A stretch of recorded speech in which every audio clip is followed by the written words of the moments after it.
Now I'm at the point you wanna be with me. I'm vibing out at a higher frequency, cause everything that I want and I'm gonna be, it's when I wake up, that's when I start to dream. Someone you love is talking down, here is the plan. Let it fall through like a handful of sand. Nothing happens overnight, what you must understand. If you dwell on the bad, then you don't stand a chance. Something you want upset, saying why it ain't mine yet. That's because now you have yet to change your mindset. People don't put their mind to rest while they're so wired. A lot of people go to sleep and wake up tired. Power of positivity and persistence. Say that I can, we'll just sit back and witness. Make an impact when our time is done. Make money, help people, and have lots of fun. Whoa.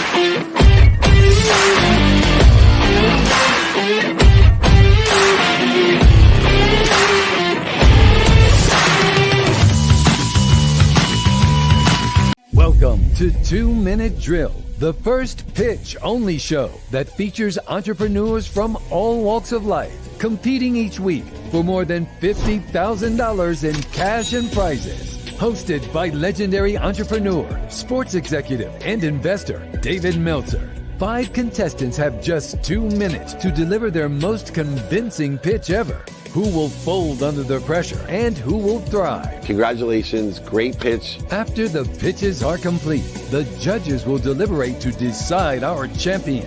You violated some amazing rules. Will they rise to the occasion? Give us more of your heart and your passion rather than what you felt like you had to say. What is it that we need from you? Because that's where you're going to get somebody. Will they blow away the judges? That was a run of applause. That was probably one of the best pitches I've ever seen. Will they be crowned champions? You are the winner of 2 Minute Drill. David Meltzer hosts 2 Minute Drill.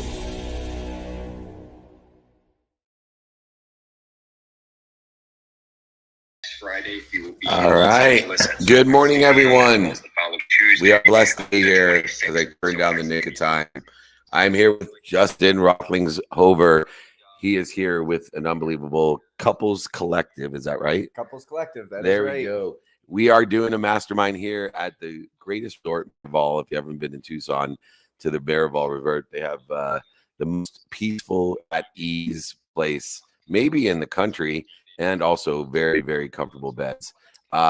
We also, Mikey, if we can change the trailer to office hours from 2 Minute Drill, it would make more sense. So we will, hours, he's telling me. All right, cool. Thank you.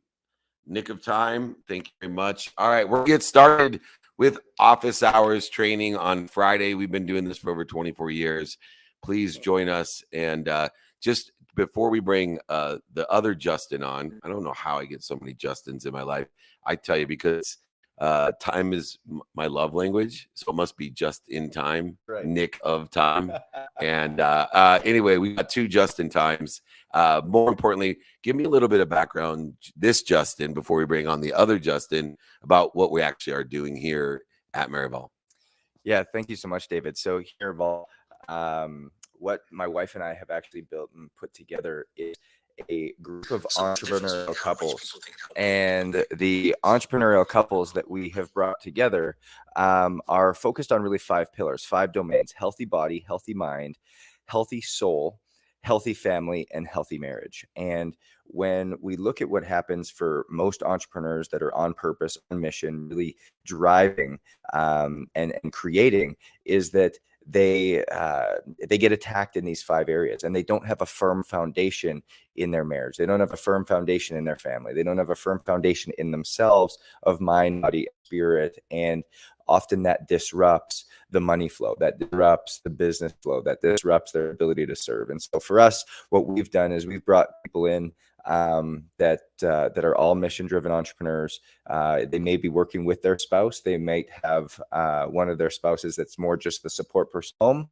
But if one person's an entrepreneur in the family, you know that the whole family is an entrepreneurial family. And so that's what we ended up doing. And these families stay together for a year plus. And some of them have been with us since onset for 2.5 years. And some of them are coming into their first retreat here with David. So that's what we do. And it's just been such a blessing to see how people have grown and people have ultimately risen up to their potential in which they've been created for.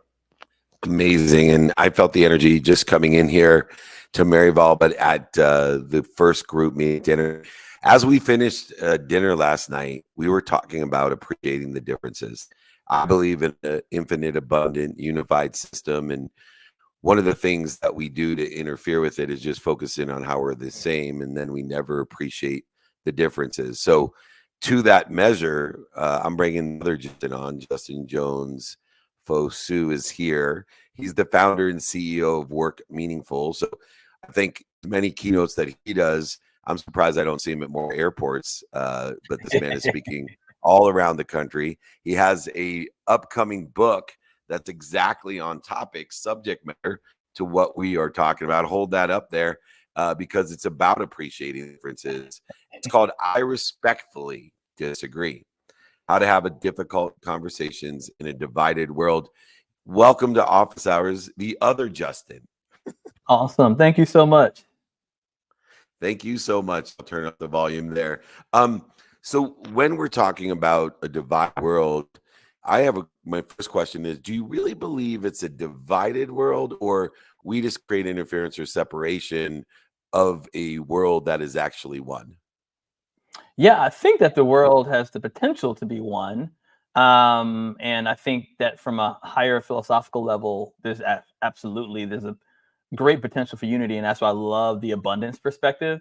How we live it out shows division, right? And for me, division isn't necessarily wrong. When we are disrespectful to each other in the midst of that division, that's the issue, because we're divided on a plethora of things, from issues, from challenges, to who's the GOAT, Michael Jordan or LeBron, or all of the things. And so we all know the answer to that question. So there is division, but I think a higher level, there's unity, there's one. And I think when we can connect to that oneness, that we're all human beings, that even in the midst of our ideological differences and divisions, that we can still come together through good respect. Agreed. Justin, I know this is right up your alley. Justin, it's so great to meet you. And when you think about this, there's a couple things that come up here. And again, I think Justin Bieber had something to do with all these Justins being named. Yeah. Good fellow Canadian. But I just even look at the title of your book, I respectfully disagree. So mine's kind of a two-part question if you want to dive in. Number one is, I don't feel like disagreement is the issue in which we deal with. I feel like it's the respectfully that has the major issue in our world. And talk to me a little bit about where the respect level falls off. And then the second question is, when we talk about difficult conversations are something that people have a failure to really kind of lean into, because we don't want to seek discomfort. We want to always stay in a state of comfort. And so when you think about having difficult conversations, how do you then bring this in to get used to being uncomfortable so that we can now have the skill set to communicate in an elevated fashion so that we can find oneness with people, even though we may be having, in your words, a difficult conversation? Those are kind of those two parts. I love those two questions, and I love your name. You've made me so proud, Justin. So to your first question, I agree. Like, we all disagree on things. And what we found in our research, we initially wanted to just solve the whole concept of how do we take really disrespectful disagreement where I'm like, I think it's a stupid idea, Justin, right? Which I often hear. And how do we move that into a place of respectful disagreement? But what we didn't realize that we found in our research was this whole other category called disrespectful agreement. In two ways, disrespectful agreement is one, what a younger generation calls gaslighting, where I'm like, you know what, David, I think Justin's idea was amazing. And then I'm like, saying to somebody else, I think that was a stupid idea. Like, where we're in a meeting, but then we talk behind a person's back. The other side is when we haven't learned how to utilize our voice, or we've been so suppressed or put down that often we're disagreeing, but we never bring up our disagreement, right? In a way. So we're actually disrespecting ourselves in the midst of that. So yes, 100%. I think that the true answer is respect. And we had to redefine respect because I realized everybody sees respect differently. We call it our 10 characteristics of golden respect. And I won't go through all 10, but a couple I want to bring forward. Number one, we think that respect, if you've ever heard, you have to earn my respect. But why?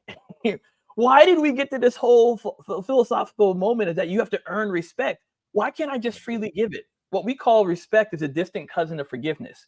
Like we finally realized that forgiveness is really about us rather than the other person. That's the same thing with respect. The other thing is that we've confused and conflated respect with honor, right? So I honor your ideals. I honor your character. I honor, right? That's different than respect. Honor means I hold you in high esteem, where respect is I'm going to show you value and dignity because you're simply a human being. So to answer your first question, 100%. The second question, it actually starts before disagreements even happen. One of the things my mom taught me, my mom's so phenomenal, is that we would go to events and experiences, engage with people when I was younger that we didn't know a lot about and that we also disagreed with. And she was planting those seeds in me. And so now we challenge people from a practical way. We call it the Circles of Grace Challenge. And the Circles of Grace Challenge is every 6 months or every year, choosing an area that you either don't know a lot about or that you disagree with and just going to learn, not to convince them of your perspective or your point. And I've been doing these now for the last 3-4 years. And it's taught me a lot, not only about these experiences and people, but also about myself as I engage with them. So that's a pattern of ways that we can consistently put ourselves in moments where we are uncomfortable, that we can enlarge our circles to be able to engage other people who, whether they think differently, believe differently, and even ones that we vehemently disagree with. Really, really good. And David says something all the time, which is be more interested than interesting. And from what you're talking about right here, would you say that a lot of your research backs that statement, not only in the sense of be more interested than interesting, but I'm coming to a word that you spoke about, which is the way in which you have difficult conversations, the way in which you show up respectfully is ultimately being curious. Yes. And having that lead the way. Yes. I mean, that's why I can tell David and I are already brothers, because that's one of the things I say, seek to be more interested than interesting. Right. And a lot of that stems from genuineness. Right. So some people use that as a slimy technique, right? As I'm trying to get something out of you rather than truly being interested in someone else. And so there's 2 pillars. We talked about pillar 1, which is challenge your perspective. The pillar 2 and 3 out of our 5 is pillar 2 is be the student. When we approach people from a place of learning, that I can learn something from anybody. I don't care what their title is. I don't care if I agree with them, but that there's something to learn. I mean, we always talk about we can learn from our bad managers, right? There's just always something to learn. So I can be the student. But number 3, to your point, Justin, is cultivate your curiosity. And when we cultivate our curiosity and we fill in the gaps with more curiosity rather than conclusions, it allows us to hear people in a whole different way. We give people what we call the power of 3 model. And the power of 3 model is where I listen at least to the 3rd level of the conversation instead of bringing it back to myself. Because that's often what we do. We can disagree on something and you may say, Justin, I don't like people who are bald. And I'm like, but I don't like people who have hair, right? Like, okay, I'm bald, by the way. Right. But like when I'm saying that, instead of asking, oh, Justin, tell me why you don't like people who are bald. Right. And then you may dive deeper. Or actually, I went through something when I was younger. And I'm like, wow, like, is there anything else that you learned in that experience?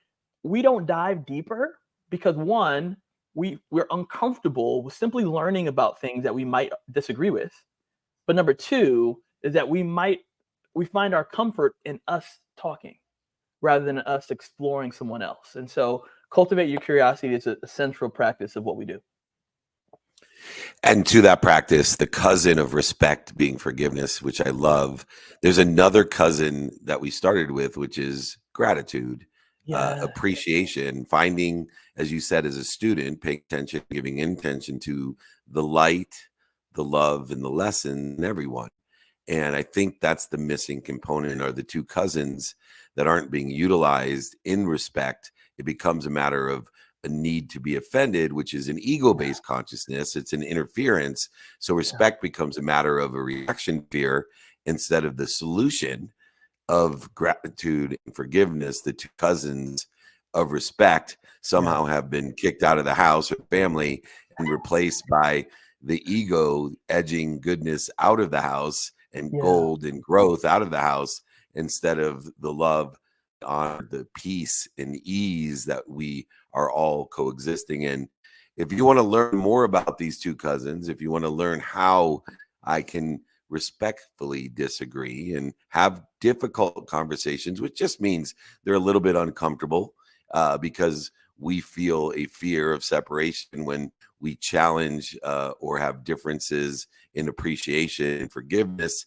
You have to follow, you have to read my other Justin friend, the JJ Justin Jones Fosu. Thank you for joining us. Come on my other shows. You can learn more about him everywhere. Pre-order the book, I Respectfully Disagree, How to Have a Difficult Conversation in a Divided World. It's going to be on Amazon. Thanks so much, Justin, for joining us. Thank you. Bye. So good to meet you. You have to come join us, man. Thank you. Absolutely. Incredible. Two Justins so early in the morning. You know, the other Justin here. Nick, before I get into, well, actually, I'm going to get right into it, Justin. Why do you think it is that people can't appreciate differences? Where does that fear lie? I think it lies, honestly, David, in insecurity. Because at the end of the day, when we are sitting here and we have a certain opinion, we have a certain feeling, we have a certain emotion, we see our reality as something that is certain. We see our reality as something that we have built our foundation on. And a lot of us build our foundation on things that aren't rooted in truth. The soul knows the truth. And the moment that we have that truth rocked, or we have that foundation kind of like jolted a little bit, it immediately puts us into the defense. And when we go on the defense or on the offense, we no longer become curious, no longer become interested. We no longer become a question asker, but rather we become defensive. We become resentful. We become angry. We become bitter because we have internalized this level of insecurity that we've not been able to understand what that next step is. And so that's true why I feel like difficult conversations are difficult, simply because we have not understood how to become interested and curious, and secure in who we are. Not that we have to be right, but meaning that we have to be righteous in being willing to have a better question. You know, there was a moment last night at dinner that I really loved, and we were having a conversation about heaven and hell, which creates respectful disagreements for so many people as defining divine nature and timing and direction. But we are not open-minded and curious. Human beings do something all the time. They misspeak, yes, or they misunderstand. And there's so much separation created by misspeaking and misunderstanding, or especially with social media, taking things out of context, which creates misspeaking and misunderstanding, sometimes unintentionally, sometimes intentionally. Yes. And if anyone has a larger community and they post a short video, there's so much communication involved. And if we don't have the forgiveness and the appreciation of curiosity, of being more interested down to the third level of conversation into the deeper questions, we create literally so many times separation when we agree with each other. And you could see the conversation as we were leading and facilitating last night.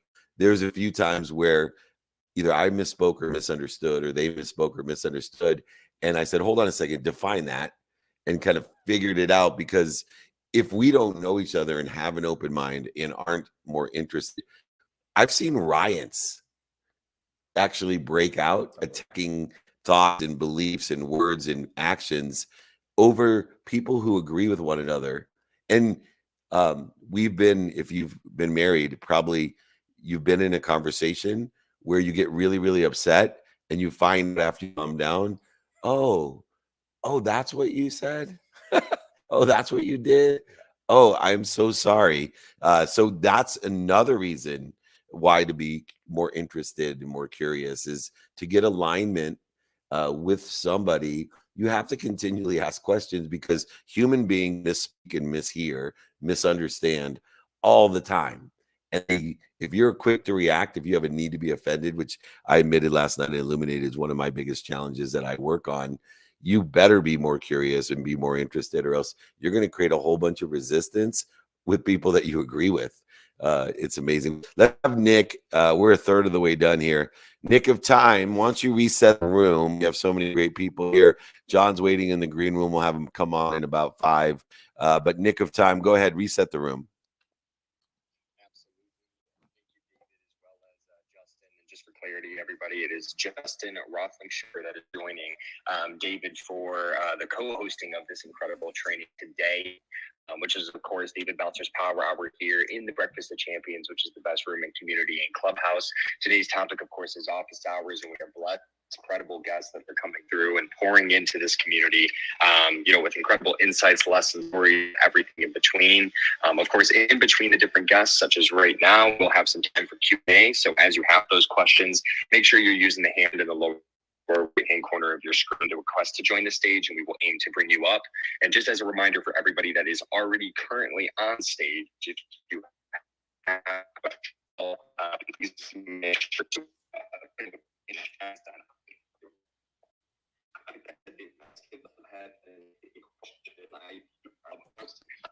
You're breaking up, Nick. The Marival Mountains are causing you to break up, and I don't know if it's me or you, but one of us is breaking up. So can you hear okay? Nick was breaking up. Yeah, Nick, it's Nick.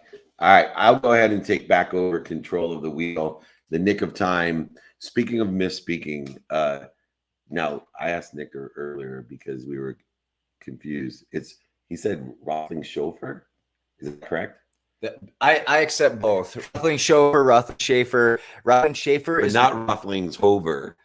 So Rothlingshofer is also like the German pronunciation. That's the way I pronounce it. And so, like, I never correct people. This isn't misspeaking. This is perfect. I never correct people unless it's like Roethlisberger, which there is no. I represented Lee represented in Roethlisberger, and then the Tolders took him over. But that's great because there is no B in there. But like, if somebody, and here's the other thing, if somebody takes a stab at this 16-letter complex German name and it comes out and it's Rothlingshofer, Rothling-Schiffer, Rothling-Schiffer, I'm like, well done. Yeah, well, I have a German name, means servant, right? My name means beloved servant, David, beloved Meltzer, waiter, servant.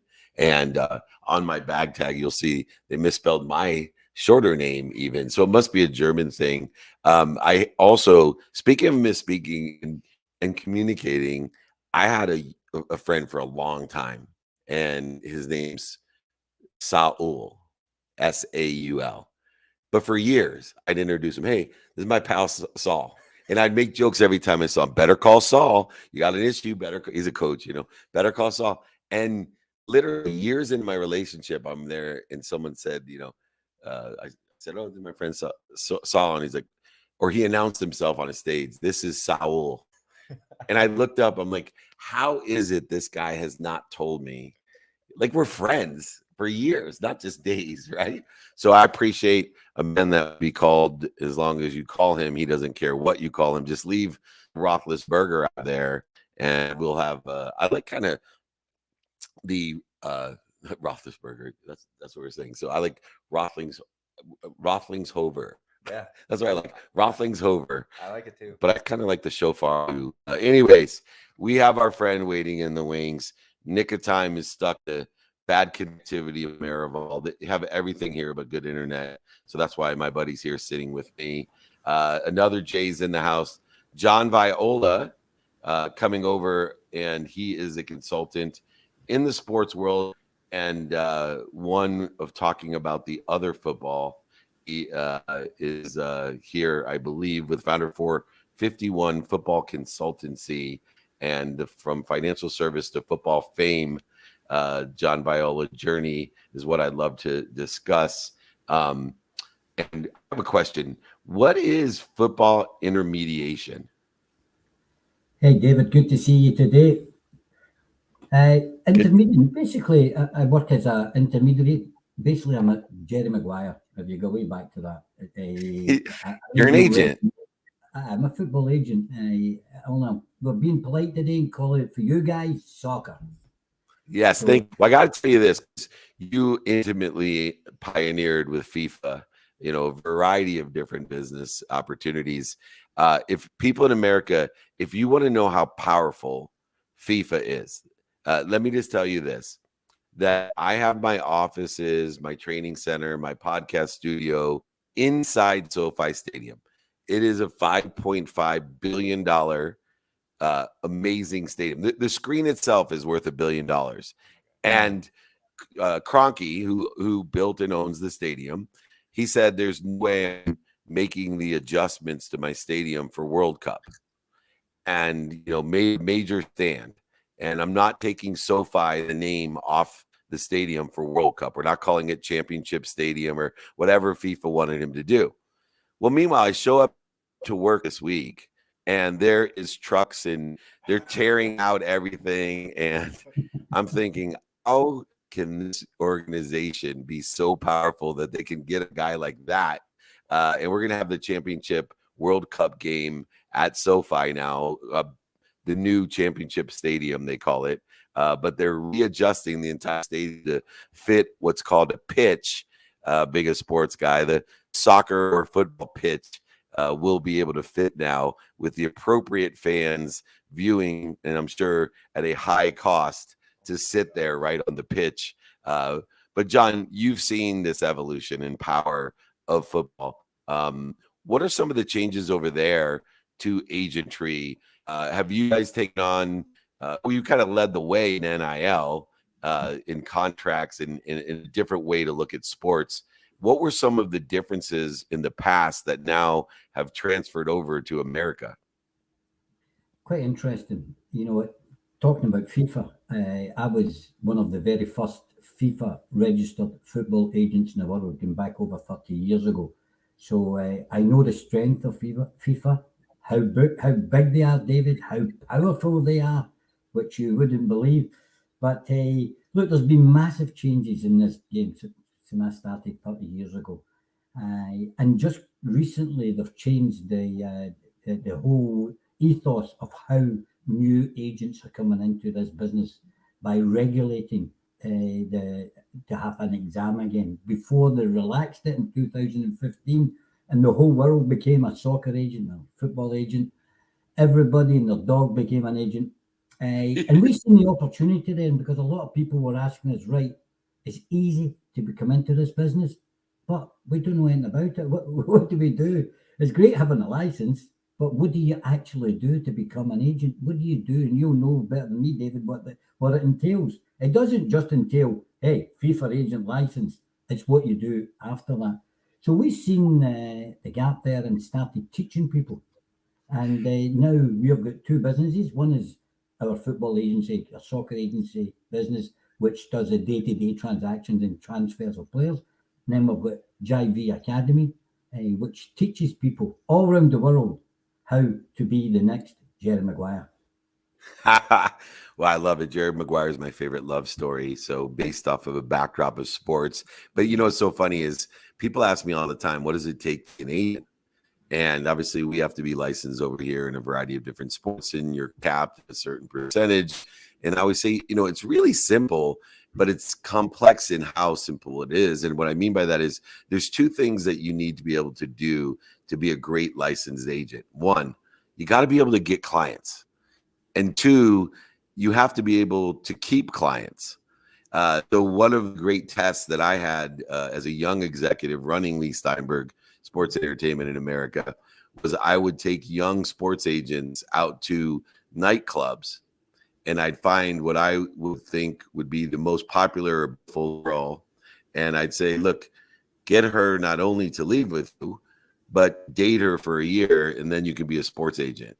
So if you can convince her to leave with you, that's one thing. But if you can keep her as your girlfriend with everybody else all the time trying to steal her away from you, then you have what it takes to be a sports agent. Well, Justin has a different perspective. He obviously is extremely versed in sports. So, Justin, what's curious about John to you?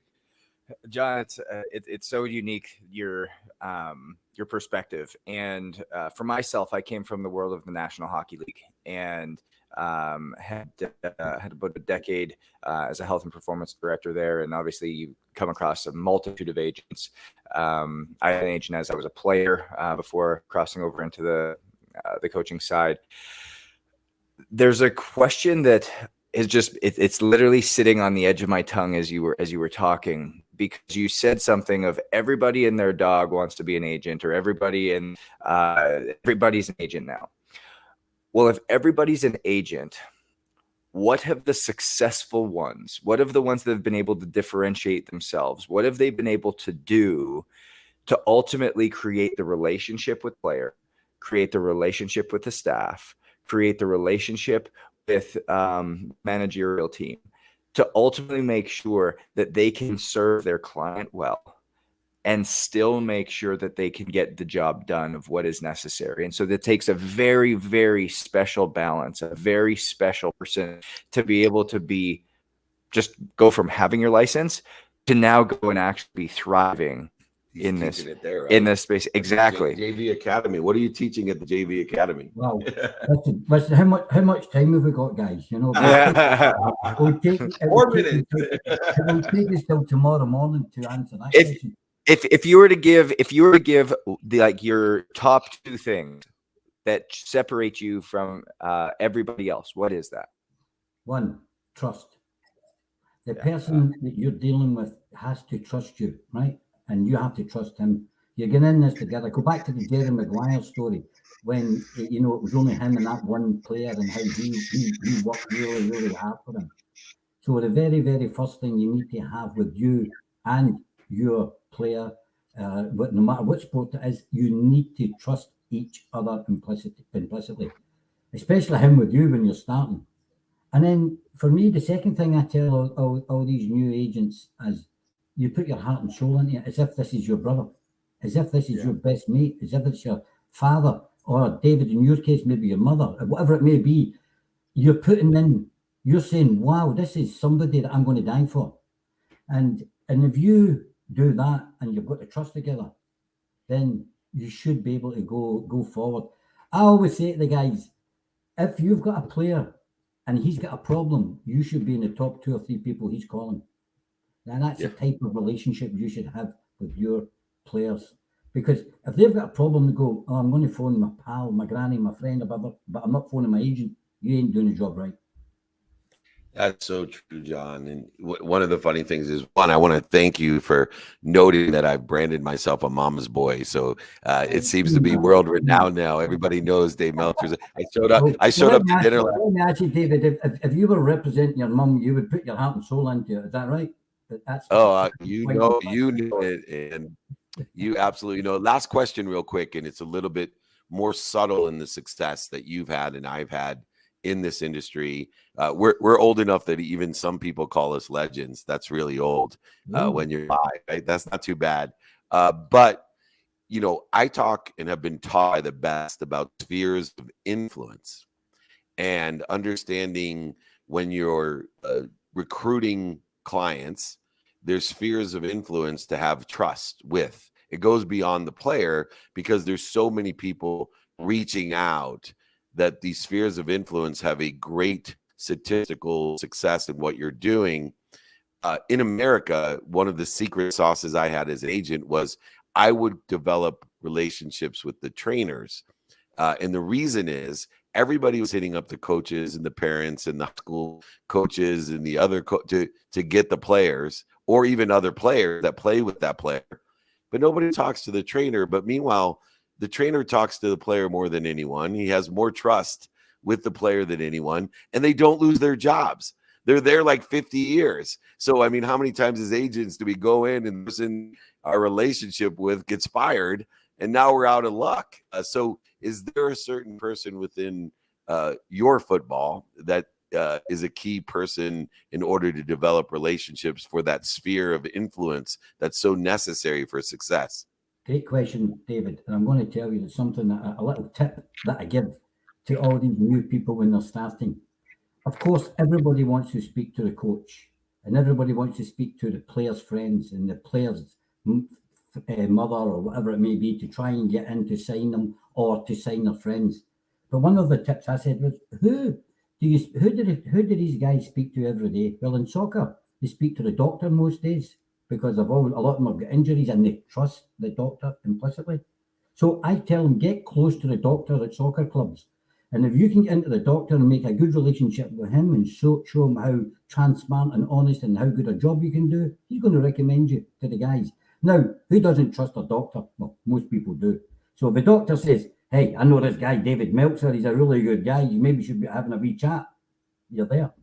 And then even people like the physio at the club, the people, or even the kit man, I don't know if we would call it the same in the USA, the guy that's putting out the kit, that's building a relationship, that's speaking to these guys every day, these are the people that other agents might not look at. Now, I'm maybe giving a wee bit away here. I'm maybe giving a lot away. See, I'm retired from that business, so I can give all my secrets. No, I don't mind. I'm an open book. I would let anybody know anything, because there's enough business out there for the right people. And our job is that we're teaching the right people how to do it professionally and correct. And a great question that people ask me on a regular basis, why do we do it? Because I'm still at the sharp end, David, doing transfers. And about 7 or 8 years ago, I decided to mentor someone, because a friend asked me, go and mentor my friend, they want to become an agent. And I said, look, I'm traveling the world doing my own deals. I don't have any time to go and mentor anybody. And but I've done it. And I've done it because he asked me. And then the penny dropped and an epiphany came. Wow, I actually enjoyed helping this guy. And I transformed his life from a menial job he had to becoming an agent, moving out his house to another big house. His family have went to another world. And I thought, wow, I love this. And I got a buzz out of helping this guy. But also, I actually earned some money as well, because with the first deal we done together, we shared. And I thought, quite a good business idea. Why don't we teach people to a professional level and share business if they want to share it with us? But the key here is 95% of the people that we teach come back to us because we do the job correctly. And that's our business model, David, and it's been magnificent since. Yeah, and John, one reason I wanted to have you on, besides the legendary brand that you've built, is that you're a community builder as well. And what I've learned, and you have learned, when we give and pour into our community, those are the people that will, like I said, buy from each other and sell for each other for a lifetime. And is a legacy that allows us to make a lot of money, help a lot of people. And if you love sports, it's still a lot of fun. Which is my mission, and to have someone like you over the pond from me. And I'm going to make sure next time I travel to the UK that you and I get together and enjoy one of my favorite spectator sports in the world. If you haven't been to a Premier League game, it is better than World. It's so much different than World Cup. World Cup gets a little corporate, very exciting. It's fun to be there and watch, but my last one was Chelsea, Man City in Chelsea. And I think it ranked up there far beyond almost any other sporting event. Yeah, the energy, the excitement is amazing. Well, everybody reach out if you're interested in understanding how to have a career in sports. The JV Academy is the place to be. The legend John Viola joining us today. Please promise me you'll come back on other shows of mine. We want to have these interesting conversations. I'd love to and find out a little bit more about you and your mother. Okay. I love that. Well, you know what's so fun? I used to tout at Lee Steinberg years ago that we had $2 billion in management. Now that's like 3 clients. That's like 3 clients now. So that's nothing. It's a lot less headaches. Anyway, John, thank you for joining us. We'll look forward to seeing you. You're amazing. Okay, pleasure. Great to see you. Thanks, guys. John, thank you. All right, the amazing John Viola, and yeah, I had to clarify the football fame as an intermediary, a licensed intermediary. It's like a barrister.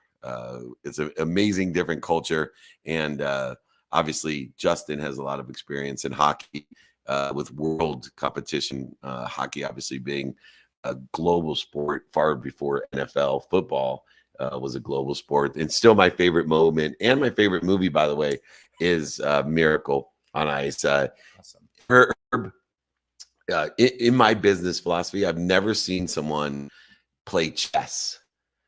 And that's why he had the greatest sporting moment of our century. Amazing. If anyone hasn't seen the movie about the 1980 Olympic America's team and how he understood human psychology and self-sacrifice. And so Herb Brooks, to me, probably the greatest coach of all time. I idolized how he played chess, to the point where it's like, you see him, it's like, well, Herb, why is everybody, getting everyone to hate you? Because if they hate me, then they'll learn, right? They want enough for each other. The crazy part about that too, David, is as you think about it, it goes right back to what John was just talking about, is what Herb Brooks was so amazing at was creating love within his locker room and a love for each player. He loved each player deeply, even though he comes across as this guy that was hard and this pusher, but he wanted to elevate everybody, and he wanted to create this relationship with each and every person and elevate the relationships of every other person in and around that locker room. And he was just a savant at that. And that's at the end of the day, that's the checkers, is the chess that's being played, and what elevated him. But I think also going back to what John talked about is he had the trust of everyone. He was able to create deep relationships and be able to really lean in a powerful place. It's at the end of the day, if you look at any great thing that you have in life, anything that you succeeded in, it probably comes because there's a powerful relationship behind it. Yeah, and it's really interesting. Speaking of powerful relationships, and I'm here in Tucson at the Couples Collective, and it's bringing high levels of connectivity to couples. But even in the movie, I found it interesting to learn from someone. It takes a lot to be the best in the world, to create the best wins in the world, to even win a gold medal, let alone to beat the Russian hockey team at that time. And they do a nice job of showing the lack of success that he had in his personal relationships with his wife. Mm-hmm. But I still study that is it takes a certain there's no perfect people. There's perfect people for us. And his wife seemed to be the perfect spouse. And I see that here. And I see it in my own life. I have learned to appreciate my wife so much more. Because like Herb, there's times where the balance of time, now I'm better at it now, but because I had this goal that wasn't necessarily for family, although I lied to my family and said, I'm doing this for you, right? Herb did not win the gold medal in the Olympics for his family, right? And yet he work through that with his spouse and his, and I'm sure, if he, as he passed, I always wonder, what he would have said, was it worth it? And I know for me, the nice thing about losing everything is it gave me an awakening that, wow, all of that lying to self wasn't worth it. I'm going to pour into my family. And if I don't have non-negotiable time in my own health and my own family, this temporary illusion of over $100 million that is making and rendering me empty definitely isn't worth it. And there's so many lessons in that movie. Check out Miracle on Ice. It's an old movie about the 1980s. It's a Disney film, 1980. We got 1 minute before we bring our next friend on. So I'm going to reset the room. Nick of time, do you have connectivity? Because if not, I'm going to set it. You here? Check 1, 2, 3. Check. All right. 3, loud and clear. We got 1 minute before bringing amazing Anthony Ramore on. can you reset the room? We're in the final quarter. Hold up the 4 fingers for the incredible Buckeye family out there. Go ahead. It is the fourth quarter, everybody, and we are rocking and rolling in today's Power Hour with David Meltzer and Justin Rothlingshofer, Hover, whatever you prefer. Not Roethlisberger, but not Roethlisberger. We know that. Yes, exactly. Not like the quarterback. But with that said, everybody, we've obviously been blessed with incredible insights, lessons, stories with our guests, and we're going to keep it rocking with Anthony to close this one out. As we will and not only have time for Justin and David's takeaways, but also one quick question. So make sure that you are already on stage. Please let me know if you have a question. If not, request to join the stage, and we will come over to you. Now, David, I'll pass it back over to you for our last guest, some takeaways, and then one question to round us out. You got it. We'll also be in Dallas tomorrow for a meetup. So come and join us there in Dallas if you're interested. David at dmeltzer.com, as well as Justin and I as a gift for Office Hours and the premiere of Office Hours Season 5, streaming on Apple at the airports and hotel rooms as well, on all of the different streaming channels, Roku, etc. Season 5 of Office Hours. We'll be giving away my book. I'll sign it, send it to you, pay for shipping and the book. David at dmeltzer.com. I will be at 11 a.m. Central Time at the Renaissance Dallas Hotel tomorrow. All right, it's time to bring our last friend on for the day. Anthony Rumor is here. He's based here in Arizona, CEO and founder of Grow My Security Company. Welcome, Anthony. Good morning, gentlemen. Happy Friday. Thank you so much. First of all, thank you for your service. We were talking about freedom last night as well. And I think that people overlook how wonderful this country is and how many people have put our country and our freedom first. And you're one of those people. So I want to thank you. 17 years in the United States as a military policeman and understanding and learning how to be an expert in security while you were doing so. But you're a disabled vet now. And our disabilities bring out abilities, right? We all have disabilities. Some of us are lucky enough to have disabilities in the exterior. Most of us, like me, they're hidden deep inside and they cause much more damage and much more challenges when we don't even know we have them, let alone everybody else sees them.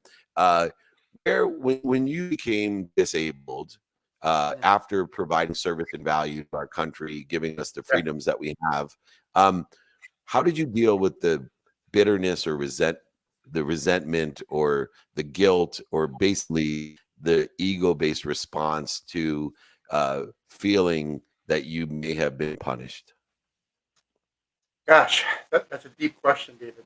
Thank you for asking it, though. That thought process didn't come till many years after my service, and my service to the country, was more towards overseas and then also stateside as a 9/11 initial responder. So I'm a combat veteran and then also, initial responder to 9/11. The ailments that I have now have definitely made me think about my service, only because I have a family, right? So thinking about, the longevity of my life, am I going to be able to provide for my family long term? Am I going to be able to raise my children?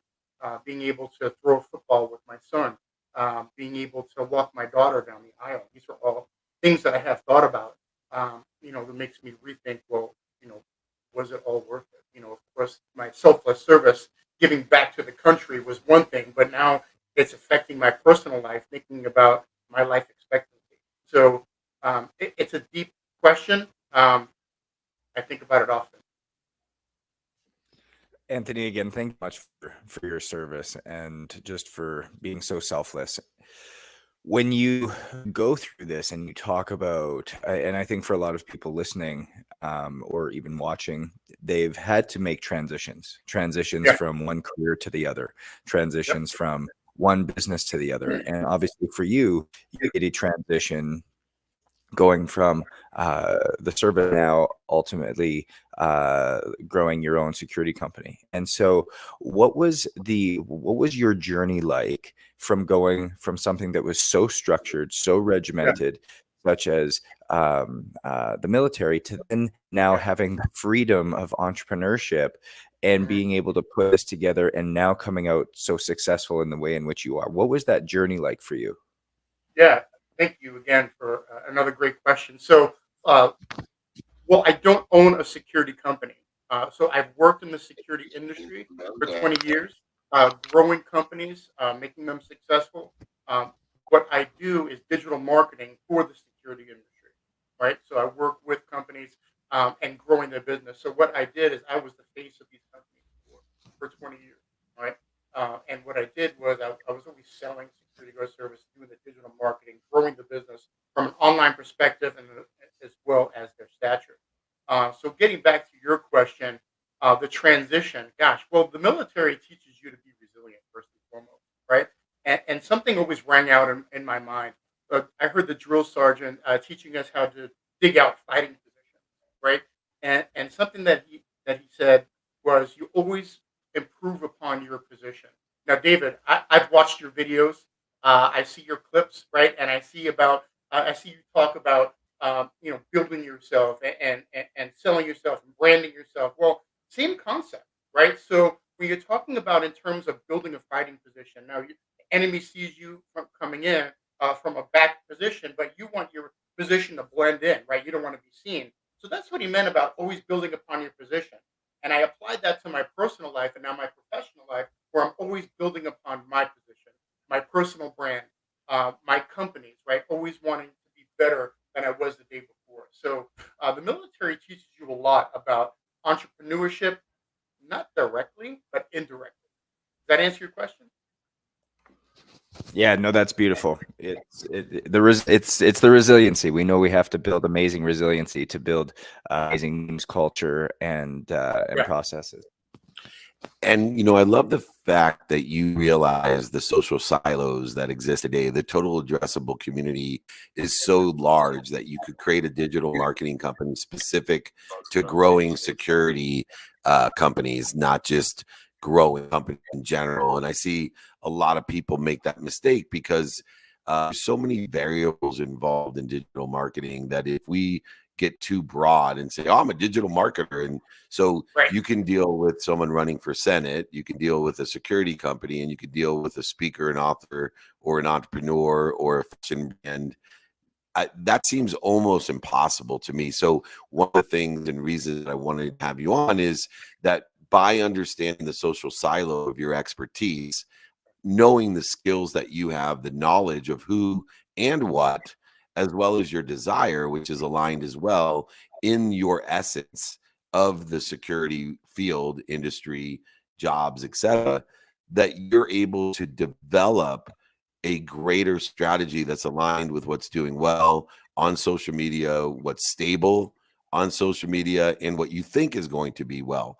And that formula creates a greater value for the people that are in your social silo. What is one of the strategic things for company growth that you utilize in the security industry specifically? All great feedback, David, and thanks you for that question.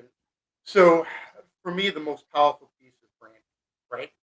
So getting the information out there of who you are, what you do, and why you do it, right?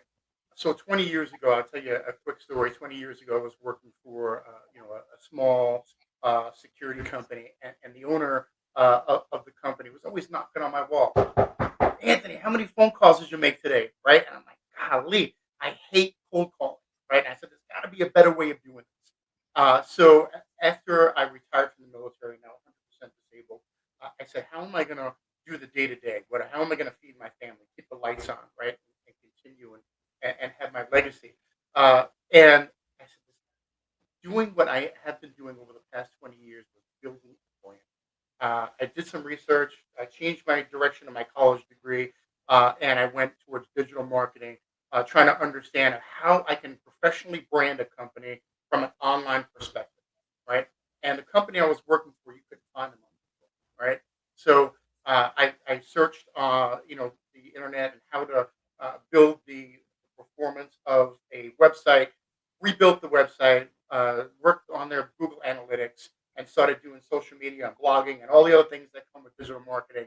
And within 90 days, they were on the first page of Google, the 1 and 3 spot. Now, analytics have changed dramatically over the past 20 years, right? So we had to conform to the changes of Google. And since then, we have done that successfully, and I use that same business model today to both my companies. So I also have another company called Grow My Real Estate Company. Same model, different industry. That is super smart. If you want to have a strategy that's aligned with the skills and knowledge and desire of your industry, career, or job, there's two of them that are well taken care of. Obviously, from our unbelievable guest, and we appreciate his service, both first responder, 9/11, and of course in his military service, applying to grow my security company as well as grow my real estate company. You're looking at one of the leaders in that strategy of digital marketing, the fastest and easiest way to grow your community of people that will buy from you and sell for you, much easier than making phone calls, emails, and of course, in person.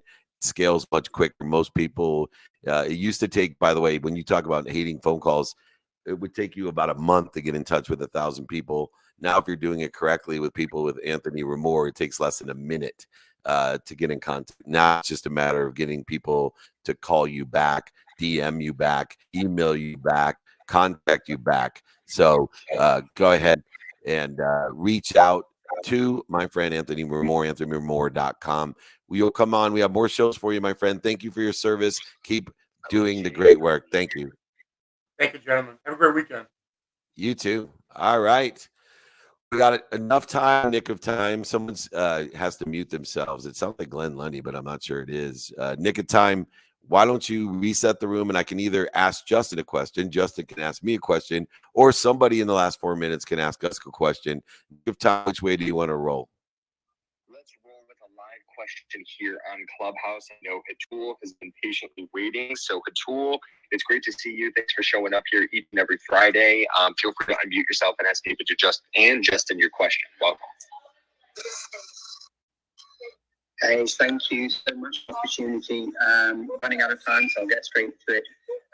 Dave, you teach about being a ferocious Buddha. How would you, obviously you might want to outline that, but then how would you advise us to kind of reconcile these two seemingly contrasting but I guess ideal states?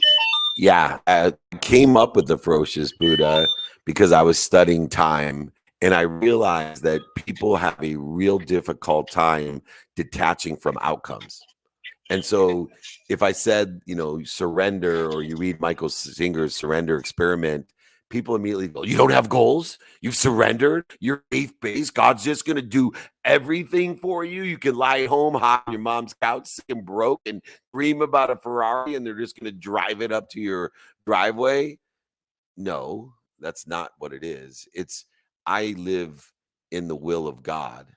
I live with an omniscient, all-powerful source of energy, and I am ferocious during the day of activity, 24 hours. I'm a ferocious being in the divine direction, in the divine time of where I think I want to be or better. And that's where the Buddha comes in. That's where the faith comes in, is that I have surrendered to the outcomes that I don't know or understand, knowing that I'm protected, promoted, and loved by this God, this source, and I'm going to be ferocious in my free will and my faith and my wisdom to get there. But I am a Buddha when it comes to the outcomes, because I don't understand or know infinite, omniscient, and all-powerful, because the only thing that makes me omniscient and all-powerful is what I'm connected to and through, not my own embodiment. And I know my friend to my left, as we have 2 minutes, is going to hit on what he thinks ferocious Buddha means as well.